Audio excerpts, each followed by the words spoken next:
Welcome to a new episode of the Effective Statistician. And today I'm really excited to have Lucine Merabi here on the podcast. And she's a negotiation expert, which is really, really awesome. And it's really important because negotiation is all around us all the time. You know, whether we discuss about where we spend the weekend with our family, or whether it's about convincing others to act on our ideas, for example, to make decisions more on data and to apply a new study design and things like this. Let's start with your introduction. Why have you started to become a professional negotiator? That's a very good question. Thank you, Alexander. It's a pleasure to be with you. So I'm a professional negotiator now, and I started actually my career in finance.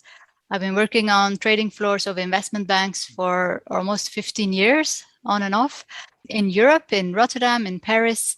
And while I was working at the Paris Stock Exchange, we had a very generous HR who invested a lot in training.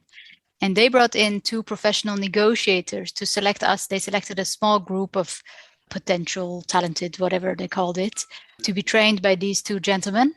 And for a year long, really from September till June, we were blessed to be trained by these two professional negotiators. So one of them was from a hostage background, the other one commercial background. And together they now tour the world and train people in the United Nations and companies and the special forces in how to negotiate efficiently without the use of violence. So I was blessed to be trained by them for a year. That was in 2013. And one day while I was looking at one of the trainers, his name is Marwan Mary, I was like, I want to do what you do. This is really, really cool. So he planted a seed of interest in that moment. And then fast forward a few years, I joined them. I became a professional negotiator. Now I tour the world and I provide these trainings to executives mainly, but I also negotiate on behalf of companies when there's an important negotiation and they don't want to negotiate themselves. Or I train the teams, or I go in and advise them from the background where I'm completely invisible and nobody knows that I'm advising that company. Yeah, this background is really, really incredibly interesting. I read the book, Never Split the Difference, that you also recommended on LinkedIn, and it has these amazing hostage stories in it. It really helped me to look at negotiations very, very differently. Because, with this Never Split the Difference, well, if you have someone that takes hostages, you can't say, well, kill 5 and give me 5. Yep. And so it's a really, really interesting area. Most of my listeners are pretty introvert.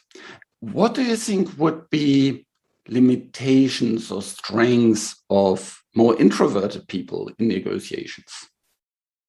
Well, that's an interesting question because most of the people think that in order to be a good negotiator, we need to be extroverted, we need to be loud, we need to be social, we need to be outgoing, etc., etc. And I'm here to tell you that that's not true.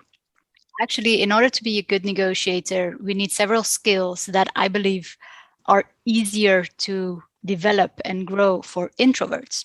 Mm-hmm. And also I'm an introvert myself. Most of the professional negotiators, some of the world's best negotiators that I work with, they are introverts.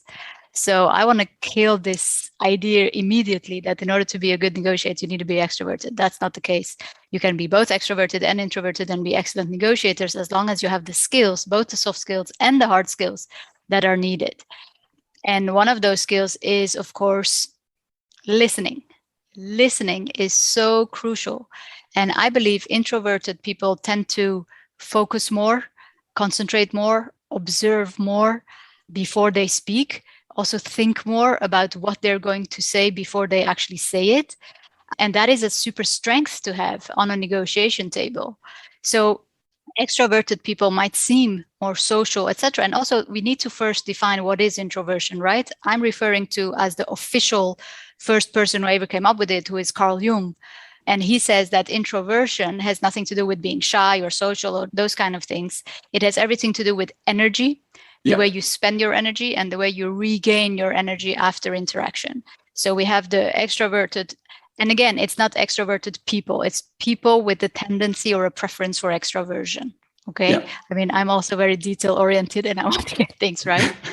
So people with a tendency of extroversion, to be very precise, they tend to recharge their energy through interaction, through being with other people. So these type of people, like, for example, going to drinks after work, chit chat after work, meet up with several people at the same time.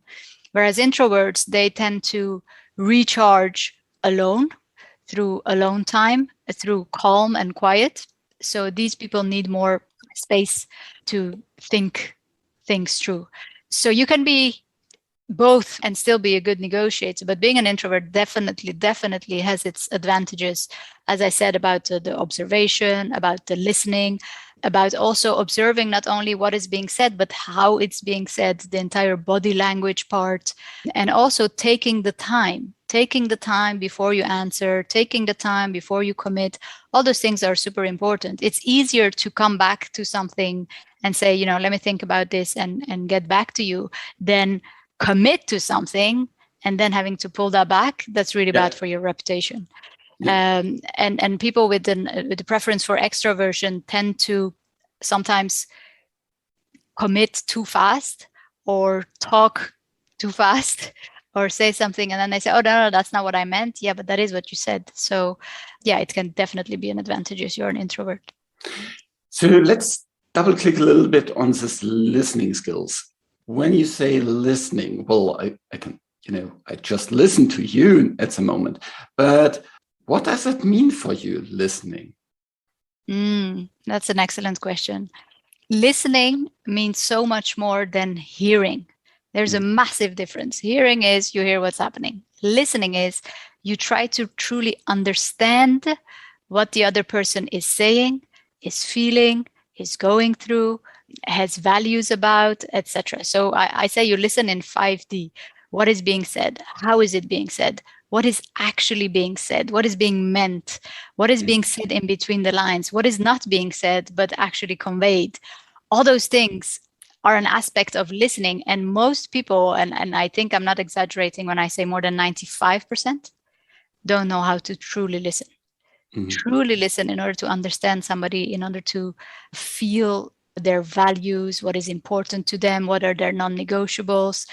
As I say to the executives I train, we're living in a world where it's being seen as something positive to be loud and to be all over the place and to go for what you want and success and win, etc. And we still tend to have this win-lose mentality when we are in negotiations. But I say, try to be different and try to dare to care.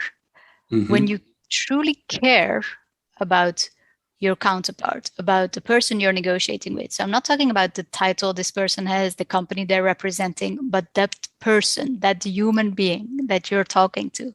If you truly care and you have the curiosity to go beyond what they're saying and to really try to understand, who is this person? What is important to them? What do they value?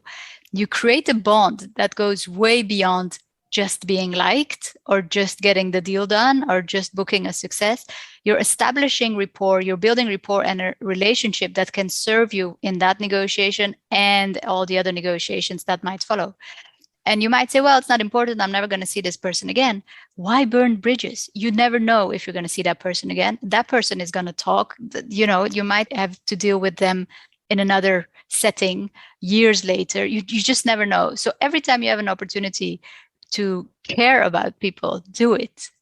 Yeah, I completely agree. And our world is so small nowadays. Yeah, you never know. Maybe you meet someone else that is a close friend of who you just talked to. You move company and the other person moves company as well. And it's not even about that person. It's also for you to be able to look yourself in the mirror and say, I was a good person today. I was kind, I was respectful, I was ethical, and you stay true to your own values. I always wonder, those people who really play very tough or bad or going to even, mean. How can you look yourself in the mirror, and be proud of yourself? How does that work? Yeah, and there's always these opportunities that things backfire later. Yeah, I heard of a negotiation where a big car company was dealing with small companies that was providing deliverables for them. And they were so mean in all the negotiation and exploited the small company by any means. And then the small company found one hole in the negotiation, where they said they didn't specify some kind of interfaces on the IT side. Okay. And based on that, they said, well, you haven't delivered here, and this is not clear, so we can't deliver you anything. And that stopped the whole manufacturing process of the bigger company, because they needed to come out of this deal.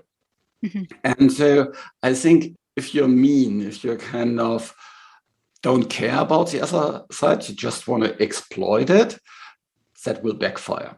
And I also completely agree with you. I couldn't look into my mirror. If you think about listening, what do you see are the main obstacles to be a good listener? A lot. And people are often not aware of this when they're listening.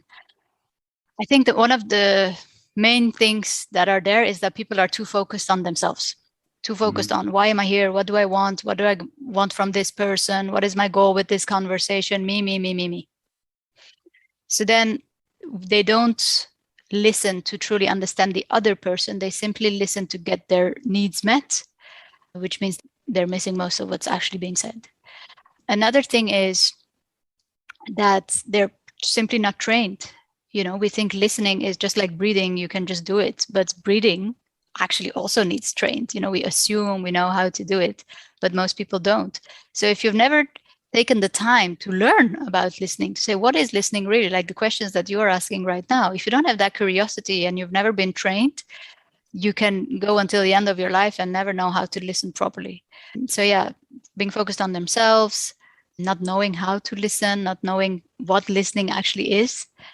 Those are two obstacles, and then there are many others, and it depends also on the setting. Sometimes the place you are, the sound, everything that can be disturbing, the stress you have in your everyday life, the lack of time, all those things can prevent you from truly listening, because you might think that, I really need to take the time to listen, etc. But that's not the case.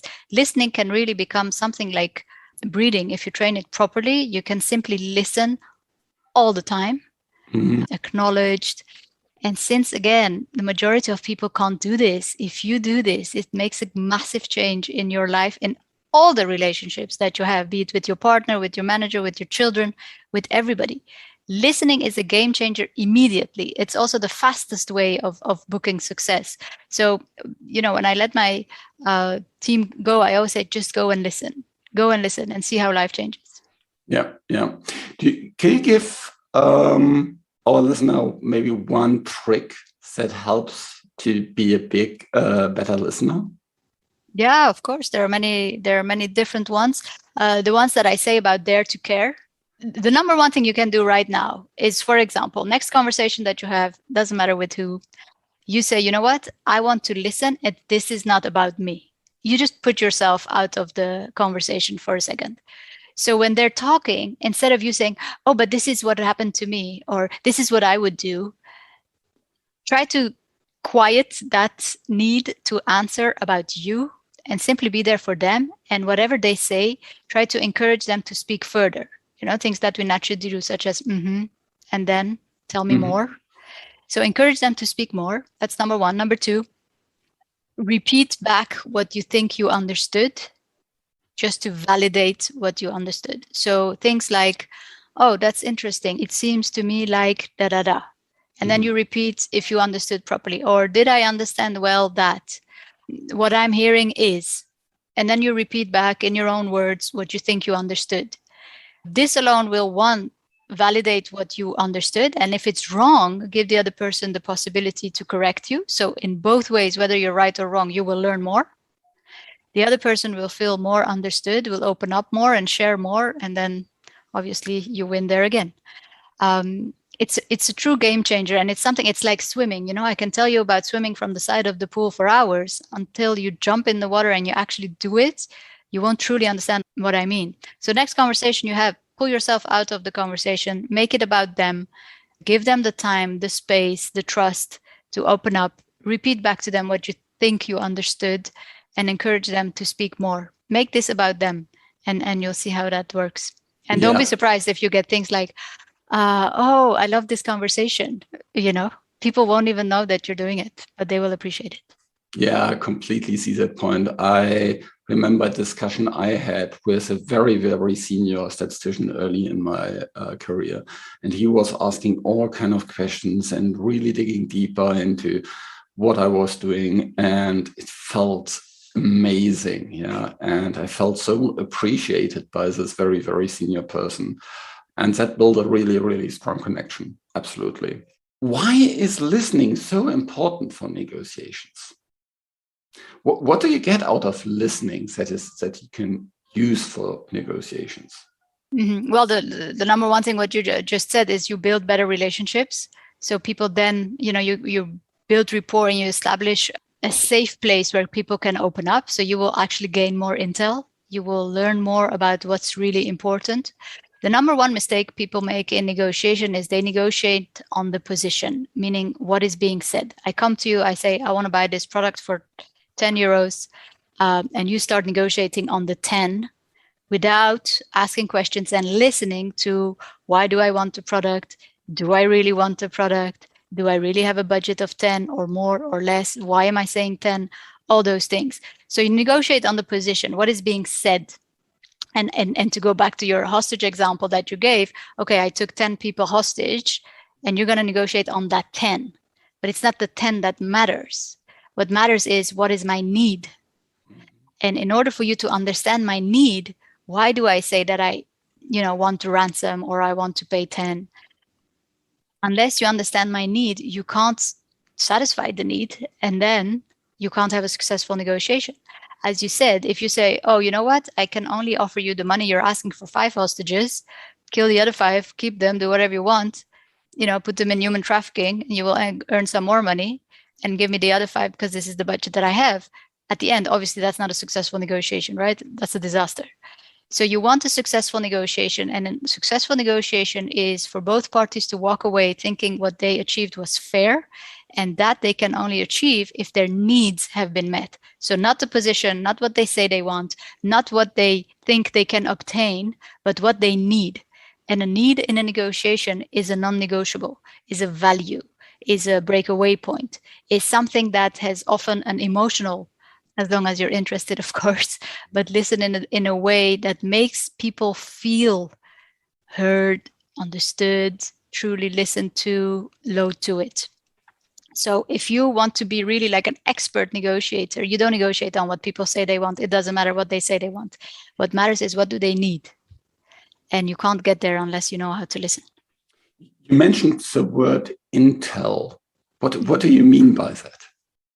Well, with intel, I mean, before you go into a negotiation, you need to properly prepare, right? Preparation is key. Preparation is more than 70% of a negotiation is preparation. And in the preparation phase, you try to gain intel about intel, meaning information, intelligence about who are you negotiating with, what is important to them, the company, the product, all those things. You do your homework, your market research to understand what is happening, what is the entire negotiation cosmos that I'm going to put myself in. And in that phase, you try to gain intel. And then when you go and meet somebody, the first thing you do is build rapport. And in that period, you can gain intel at the same time. Let me give you an example. For example, if I ask you, Alexander, tell me one of fantastic neighbors that you have or you've had, and tell me about that person. Why was he such a great neighbor to you? What would you say? Like a real question. I have a really great neighbor. He's a very, very good friend of our family. We go on vacations together. The kids are similar age. They play well together, and it's fun to be together and chat. Okay, wonderful. Now, you're saying that this neighbor has actually become a friend that you share your holidays with.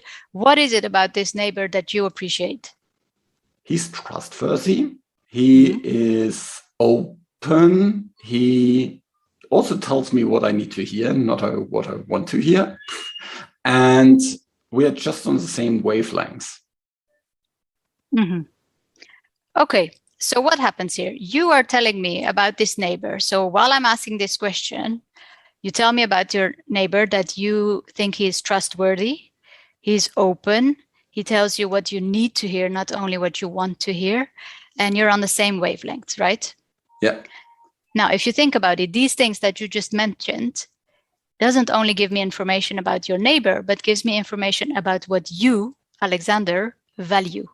Mm-hmm. You value trustworthy people, open people, etc. So you just gave me intel about you. Mm-hmm. Yeah. Yeah. Right? Yeah.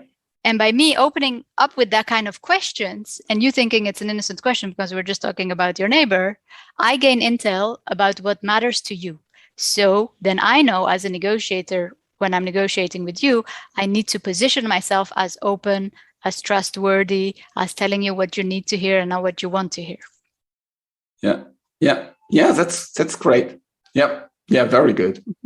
By just listening, maybe it's a chit chat before a meeting or something like this, where later in the meeting you discuss some really important things, you can learn quite a lot about the person, Totally. If you just start using this as a reflex, so, you're meeting somebody for the first time, instead of talking about the weather, you ask them a question, how long have you been working for this company? Do you like working for this company? Why? Mm-hmm. They're going to give you information about themselves. Yeah. Yeah. That's one of the recommendations I always give to my listeners. Yeah. Have lunch with people that you deal with, because over lunch, people are pretty relaxed. You can understand a lot about their needs, their frustrations, what, keeps them up at night. And that gives you background in terms of what's really at stake, what they really need. Exactly. If you ask the right questions and you truly listen. Yeah, yeah, yeah. So, my audience is pretty much about logic and facts all the time.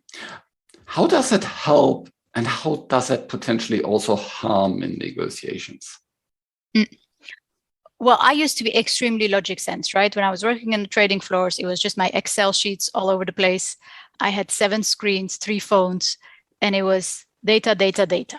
Mm-hmm. We had Bloomberg, we had Reuters, we have all this data coming in from all the sides, and there's no emotion in that, right? It's purely data, information, facts that you can actually put in an Excel sheet. And that's how I worked for years and years. Now, that, of course, shaped my head to think very logically, and I still think very logically when you have to make decisions, etc.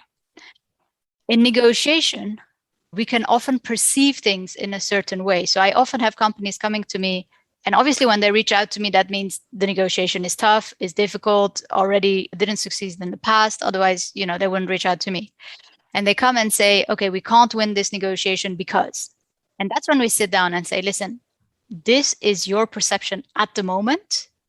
And before me believing that just because you tell me so, we're going to analyze it logically to see if that's really true.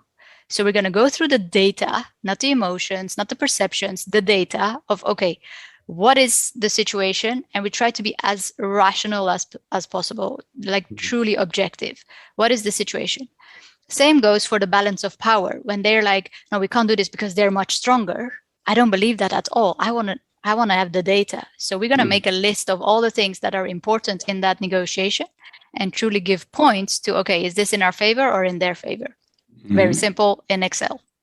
So that allows you to keep the emotions out, keep the perceptions out, keep the, I don't like him because he's aggressive out, and go through the data. That is super important. And that is why people who are data driven and think in a very logic way have an advantage in this preparation phase. Now, once you've done that and you go on the negotiation table, you don't know what will happen. Even with the best preparation, you don't know what will happen. You don't know what they will say. You don't know the mood they will be in. You just don't know. So there, with the preparation that you have, you need to be as agile as possible. Agile meaning you can adapt to whatever is happening there, including the things that you weren't prepared for, because it's impossible to prepare for everything. Mm-hmm. And that is when agility and resilience comes in, and you can't do that if you stick to the facts nonstop. There's going to be emotions, there's going to be anger, there's going to be yelling. There's going to be insults. I've had even somebody throw something at my head once. Oh God. Yeah, those things happen, especially if it's a crisis negotiation or something where the stakes are very high. people are not rational beings. And it's a big mistake to believe that that's the case. That's not the case. We all have emotions, whether we want it or not. So that's when emotional intelligence comes in. And I have learned this only recently, like in the last 7 years or something, where I really studied emotional intelligence of saying, okay, I'm super rational, I'm super objective, I'm super fact-based. But in certain situations, facts alone can't get you to success. There's something else. And that's when I studied emotional intelligence and all that, what's happening truly physiologically. So again, in a rational way, I studied emotional intelligence. Like what happens in your brain? What is the physiological response of your body? Where are emotions stored? How does that work? Which emotions exist? What can we do with it? And how can we become strong?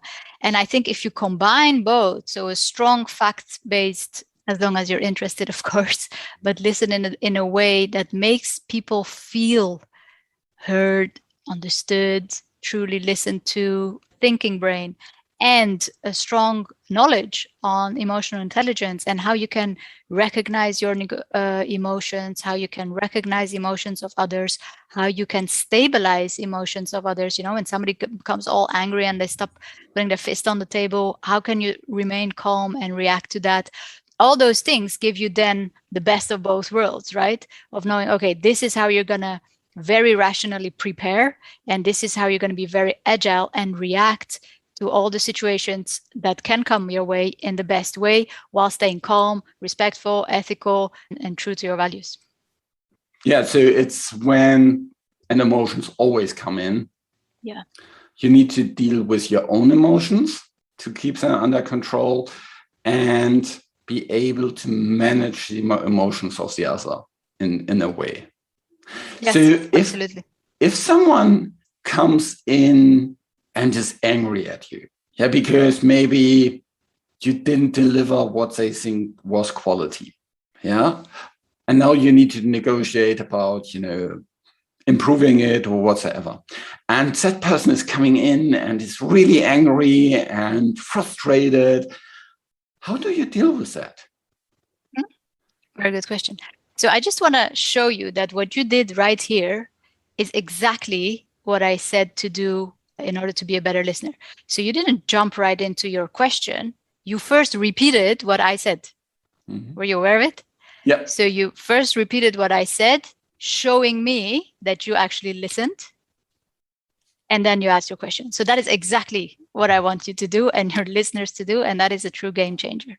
Yeah. And then your question is, how do you deal with angry people? First of all, we need to realize that emotions, any emotion, are there to help us. Emotions are not the enemy. Emotions are not something that we're trying to push away. Emotions are not something that you want to control and put under the table. Emotions are something that you want to embrace and make it part of you. They are your allies. They are giving you information.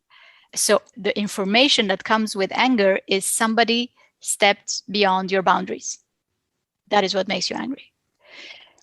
Now, if somebody on a negotiation table is angry at me, which happens all the time, the number one thing is to stabilize their emotions. You never negotiate with somebody who's going through a massive emotion.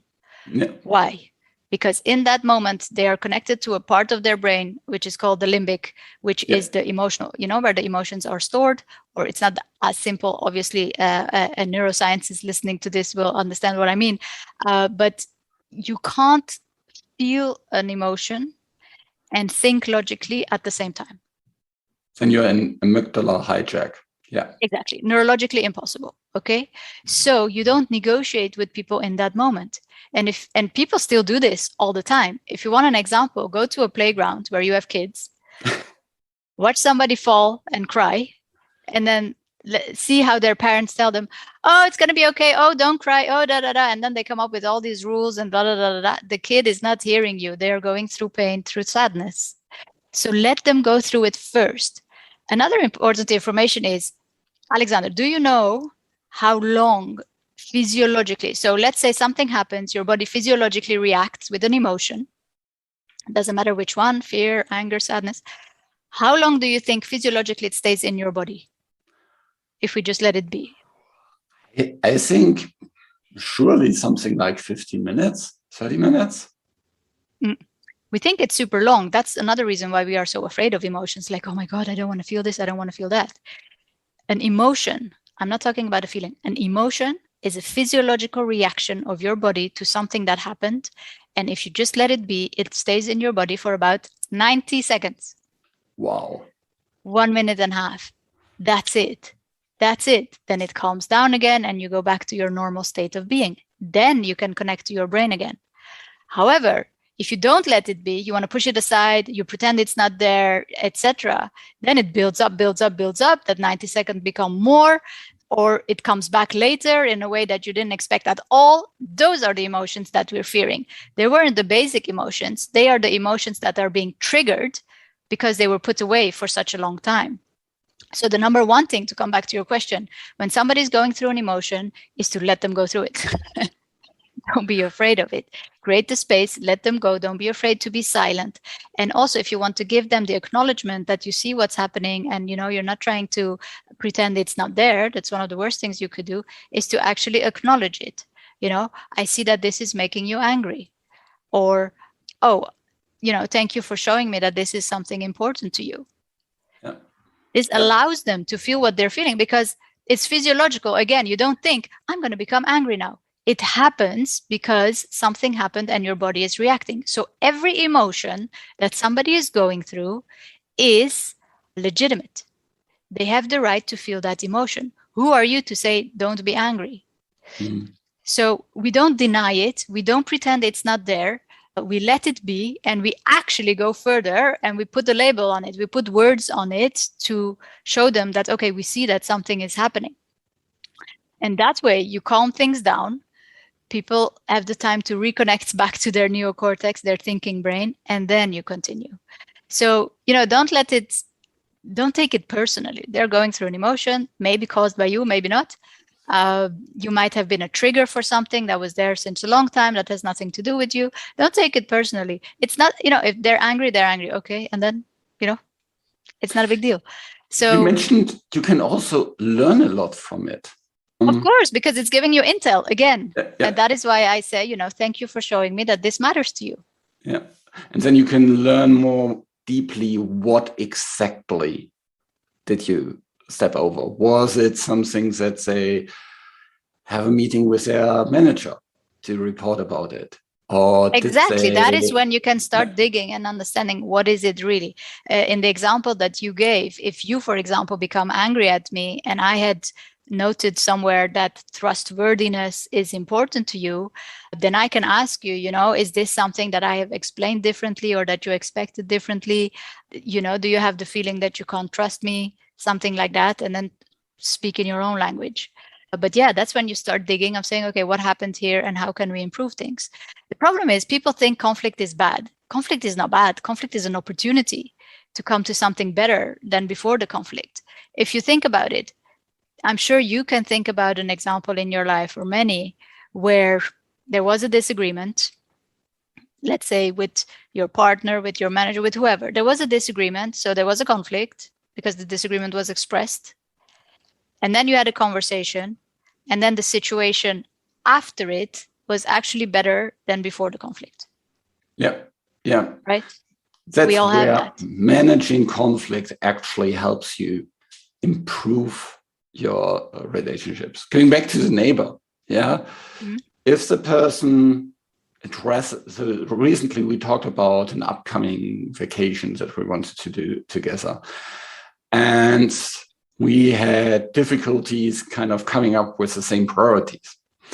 And he then mentioned, well, what do we really want from the vacation? Nice question. Should we have some vacation together or not? Mm-hmm. Yeah. And so he stepped into this place that felt quite uncomfortable, yeah, to have a discussion. Oh, maybe we don't go together on the next vacation. Yeah. And that helped quite a lot to open the space, be vulnerable, and speak much more openly. And these kind of discussions, if you manage them well, then you have a much better relationship afterwards. And I'm pretty sure people have that with their spouses as well. Absolutely, yeah. Conflict is nothing more than an expressed disagreement. Okay, there's a disagreement. You and I don't agree about something, and we actually express it. And then negotiation is a tool to come to an agreement. Negotiation is simply a tool to go from disagreement to an agreement. You can't negotiate if there's no disagreement, so conflict is where that comes in. The problem is how you deal with conflict. If you don't know how to go from disagreement to agreement, and then you use, things like aggression or manipulation or lying or that kind of stuff, that is when conflict can become problematic because you're making it worse. But when you see it as an opportunity to come to something better, because you can't change the fact that there's going to be disagreements. I mean, that's already a given. So might as well learn how to deal with it. And thank God there are disagreements. Imagine if you and I were to agree on everything, how horrible the world would be. Imagine you come to Dubai and, I show you around. I say, come on, I'm going to show you the city and I'm going to go to the Burj Khalifa and we're going to go up. And you are afraid of heights, but you can't have a disagreement. So you're going to go up there and you're going to feel horrible and you don't say anything. And then I tell you, you know what? Let's go to Ras Al Khaimah. There's this beautiful zip line. It's the highest in the world. and by now you're like dying, but you say, okay, let's go to the zip line because you can't disagree, right? Of course, it's good to have disagreements because that's how you set your boundaries. That's how you stay truthful to yourself. That's how you do what you want to do. So it's important to know that disagreement is not a problem. It's important to be assertive. It's important to respect that other people might have other opinions and that's a good thing. And that's how you can enrich and learn and grow and develop yourself. Imagine if the whole world was exactly the same and we had the same opinions and we never disagreed. And that would be horrible. Yeah. Thanks so much. That was an awesome discussion about negotiation. We talked quite a lot about listening skills as something that maybe we as introverts have especially good knowledge about, but we still need to learn to really do it. And you mentioned some things like just a pause or just a or and what else? And these kind of bridges that help you to learn more and also to paraphrase what's being said. And that is also very, very powerful for handling emotions and to get out of the emotions and back to more the negotiation, actually, because as you said, when we are completely in emotional hijack, then it's really, really difficult to negotiate. And I have 3 kids. I can completely relate to that. If they are very emotional, then you just need to, go to your room, get down, 5 minutes, come back, and then we have a talk about it. There's no way in, going into their room and further discussing about things. They don't hear anything. And they will actually even close their eyes just because they are not able to actually have a discussion here. Is there any one thing that you would like the listener to take away from this discussion, which was really, really valuable? Well, I'm happy you went on about listening skills, because I think if you want to become a better negotiator, listening is the fastest way of improving your skills. And it's not easy. It's simple, but it's not easy. So listening, if you can develop your listening skills, I actually believe we will have a better world when people listen better. The danger, though, is that once you become a better listener, you will be more triggered by people who don't listen. And since that's almost everybody, I still have that from time to time where somebody, interrupts me several times in a row or shows me in another way that they're not listening. And I'm like, I don't want to talk to you because you don't listen. Beyond that, it's a superpower. It's a superpower. Most of the people don't have it. So become a better listener and see how life improves. It's worth investing in. Thanks so much. And stay tuned. We'll have surely much more about negotiations in the future, because it's one of these fundamental things that always cross our road. And it's just part of our work life. Thanks so much. And look into the show notes where you will find much more about Lucine and her trainings, what she is doing online. There's a lot of things that she is sharing on LinkedIn and other areas. So stay tuned for that. Thanks so much. You're very welcome. It was a pleasure talking.